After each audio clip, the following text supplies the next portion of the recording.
अगस्त आंखों में नमी, पुरानी यादों ने फिर दिल को रुलाया। घर से जुदा हुए कितने अपने, दिल ने हर पल उनको याद किया। रोहिंग्या भाई आंसू ना छुपाओ, अपने रब को दिल से बुलाओ।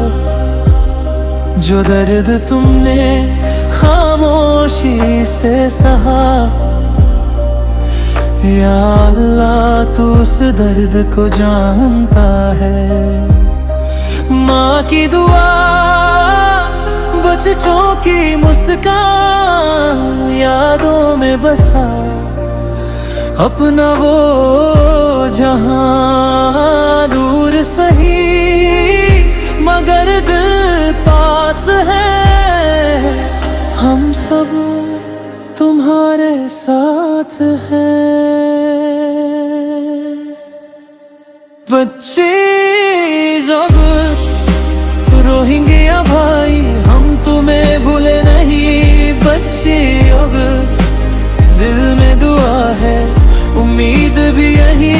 25 अगस्त हर आंसू को नूर बना दे। 25 अगस्त हर बिछड़े दिल को सुकून अता दे।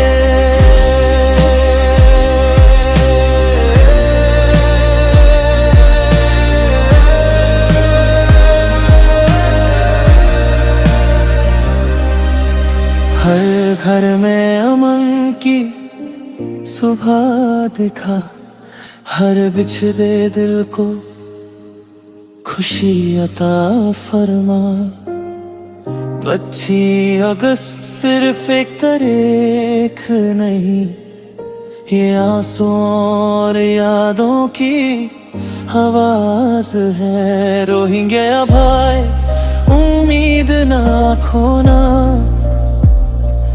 अल्लाह की रहमत सबसे बड़ी आस है। जो कल अंधेरा था आज दुआ है, कल भी रहमत का दर खुला है। इंशाअल्लाह एक दिन अमन आएगा, हर आंसू मुस्कुराहट बन जाएगा। या रब सब मजलूमों की हिफाजत फरमा, और दुनिया में अमन कायम फरमा। 25 अगस्त रोहिंग्या भाई, हम तुम्हें भूले नहीं। 25 अगस्त दिल में दुआ है, उम्मीद भी यही। 25 अगस्त हर आंसू को दोनों बना दे। 25 अगस्त हर बिछड़े दिल को सुकून अता